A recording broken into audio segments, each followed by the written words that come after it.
Woods of Woodford, Chapter 5. Man, oh man, had Bob been startled. He would be okay, though. There was nothing scary standing outside his window. He just hadn't expected there to be a face right there when he had lifted the blinds. He stood back, up, and pulled the blinds all the way up. He then undid the lock on the window and lifted that as well. "Billy," he said, "what in the world? You scared me pretty good." "Sorry, Bob," replied his friend, Billy. "I came to the front door, but your dad told me you were in trouble and would not be allowed to see me today. That's why I had to sneak around to your window." Bob knew that he was in big trouble and that he would be in even bigger trouble if he were caught talking to Billy while he was grounded.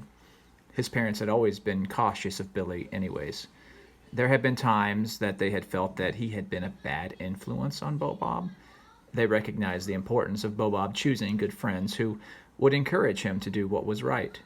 "Yeah, I'm in trouble," he said, "and I shouldn't be talking to you right now. If they catch me, I'll be in even bigger trouble." "Calm down, Bob. They aren't going to catch you. You're always so paranoid. What did you do to get in so much trouble?" Now, Billy was not in Bob's class because he didn't go to the same school as Bob. This is the reason he didn't know what had happened earlier, so Bob told him the whole story. Billy started to chuckle. "Bob, that is hilarious. You sure pulled a good one today."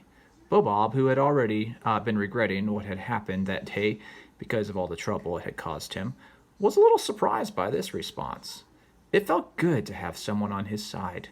What he didn't realize is that those people who had given him the punishment were on his side. They wanted to help him make good decisions in his life. What Billy was saying sure made Bob feel better, but it was deceitful. Encouraging someone to do wrong does not make someone a good friend. If someone is a good friend, they will encourage their friends to do right. Billy was not a good friend. "I guess," Bob said. "Hey, Bob, the reason I came over is because I want to show you something. You want to come with me?"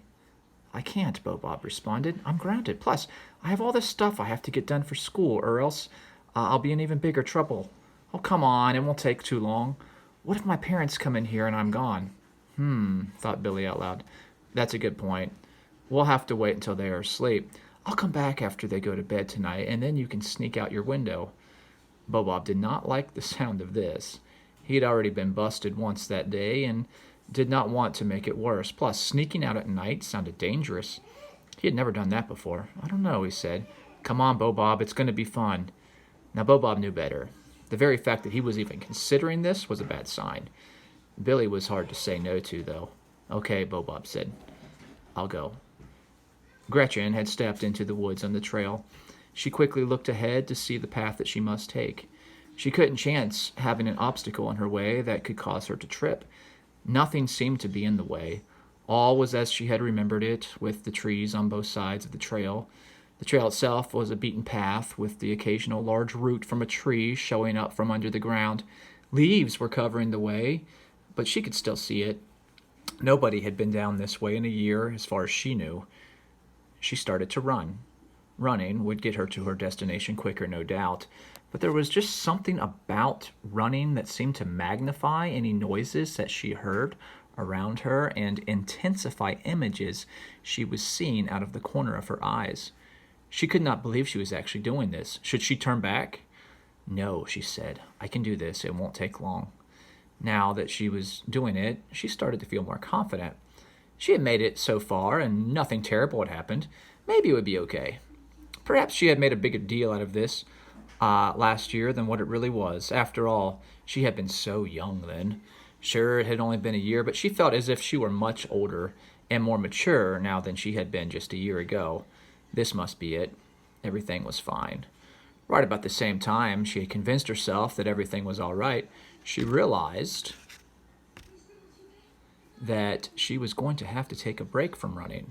As fast as she was able to run, she never was able to keep up that speed for too long. Getting out of breath after a bit had always been a weakness of hers. "Oh well," she said, "it's a good time to walk. I think it's safe." Now this last part, she only said in her thoughts. There was still this eerie feeling in the back of her mind that if she were to say out loud that she had any doubt about not being afraid that something horrible would happen. The back of her mind was exactly where she intended to keep these thoughts as well. She walked. As she walked, she began to look around. Up ahead, she saw the big tree that she and her friends had had so much fun in before. There had been an old tree house in this tree that some person had built in the past.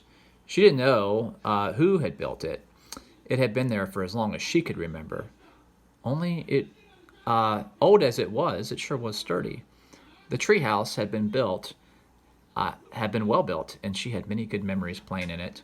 How good it would be to start playing in there again, she thought. Now that things didn't seem as spooky as she remembered, this could be a real possibility. Just past the tree, she came upon a familiar place. Sounds of running water met her ears as she approached the bank of the creek. This had been another wonderful place to play back in her woods playing days. The water was not so deep as to make it dangerous. One could take off their shoes and wade through it, stepping from rock to rock. Luckily, the rocks were nice and smooth, so they did not hurt your feet. She had learned several times to be careful, though. The growth of algae on these smooth rocks could make them extremely slippery. Remembering several times that she and her friends had slipped and fell into brought a smile to her face. Sneaking home in completely wet clothes and trying to change before her mom found out was something that she had done several times. Of course, being found out by her mom several times was also something that had happened more often than not. "Things aren't so bad here," she said. "I was probably making a mountain out of a molehill." This was an expression she had heard adults say before, but she wasn't entirely sure what it meant. She did know it was something that was said when somebody made a big deal out of something that wasn't that big of a deal. She wasn't entirely sure what a molehill was. She would probably research this later. "Yep, everything's fine," she continued, "but I wonder if it's still there. Now that I'm facing my fears, I guess I should get this one out of the way too." She walked a little ways further up the trail and came to the tree that leaned. This was how she remembered the way to the place where she had seen it. She turned at this place and took another trail through the woods. This trail was not as easy to follow as the more used one that led from her house. She imagined it had been probably easier to follow in the past when it had been more used. But how long ago was that? 100 years? 200 years? She remembered that it would take a few minutes of walking to get there. She must be getting close. Large bushes would cover the area just before you came upon it. The large bushes were just ahead. Approaching the bushes, she felt surprisingly calm and unafraid. This had been the cause of her greatest fears for the last year, and she was surprised at just how calm she felt. Reaching out her hand, she grabbed a large branch and pulled it back so she could see through. It was there. Everything was just as she remembered it, but it was okay. "Okay," she said. "I'm glad I did this. There's nothing to fear here."